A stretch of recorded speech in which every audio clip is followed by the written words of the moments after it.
পুরুলিয়া শহরের ঐতিহ্যবাহী দুর্গাপুজো কমিটিগুলির মধ্যে অন্যতম হলো 16 আনা চকবাজার 16 আনা দুর্গাপুজো কমিটি।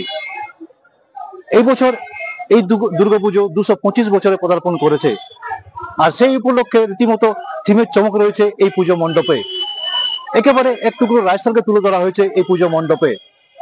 একদিকে যেমন এই মণ্ডপে তৈরি করা হয়েছে হাওয়াই মহল, তেমনি রাজস্থান যে সংস্কৃতি সেই সংস্কৃতিকে তুলে ধরা হয়েছে এই পুজো মণ্ডপে, যা দেখতে রীতিমতো ভিড় জমাচ্ছেন শহর থেকে গ্রামের মানুষরা।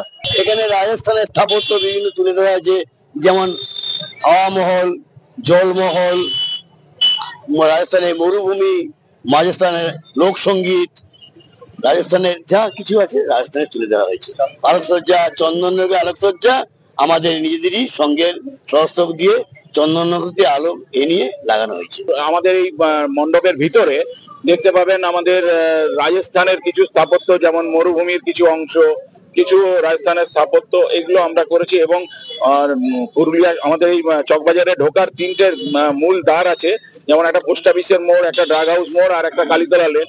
এই তিনটে দুয়ারে মানে মেন এন্ট্রি প্রবেশ পথে আমরা তিনটে তোরণ করেছি, যেটা রাজস্থানের জয়পুরের তিনটি গেটের আদলে তিনটি গেট করা হয়েছে।